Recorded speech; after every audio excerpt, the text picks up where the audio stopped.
This video is for homeowners. This information might be really useful to you, especially if you're DIY, handy, like to do your own thing. I want to show you the best way to glue a piece of PVC, a rock solid method that's going to last the test of time. First things first is you always want to make sure your pipe has a nice clean cut and that the surface is prepped. Now we're going to get into primer and then glue. This is called a solvent weld joint. I'm going to show you how to perform a good solvent weld joint that's going to last, okay?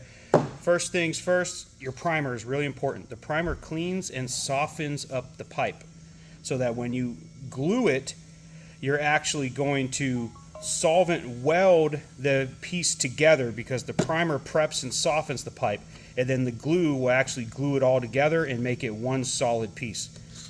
A lot of times when people apply primer, they don't do it enough. They just do a quick little and then they're done. You really want to put the primer on. So for me, I like to be clean with my work, so you're going to want to get a lot of this excess primer off so that it's not flying everywhere, right? You don't want to create mess. I also found that holding onto the dauber lower down gives me more control and allows me to apply the primer a little bit more aggressively too. I like to start on the female side of the fitting, so in here, that way all this excess primer will kind of come off in there and I keep things clean, right? 5, 6, 7, 8, 9, 10. I always count 10. This time I'm going to do a little bit more. I want to spread this a little better. Okay? See how well I'm applying it? Now I'm applying force and I'm doing that too. Now the other thing is you want to apply the primer on your what we call male end.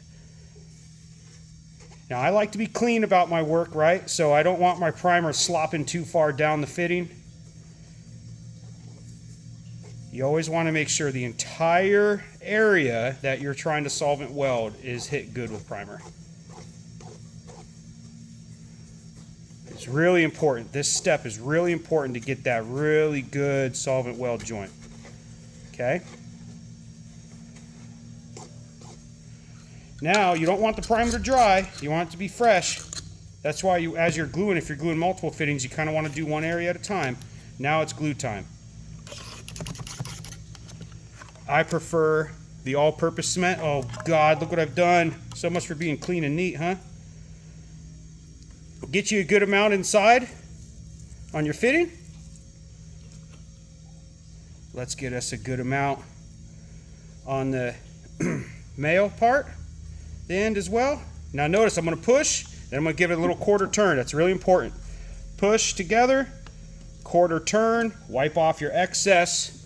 Hold it in there for a little bit. It'll want to slide on you. So hold it so it sets. Again, I like to wipe off the excess. And that is a good solvent weld connection. Neat and clean with the exception of that, but that doesn't count. The fitting itself looks good. Primer's not running everywhere. It doesn't look unprofessional and sloppy. Once this cures, this is going to last the test of time. Best way to perform a solvent weld connection on your PVC. Try it. It'll work.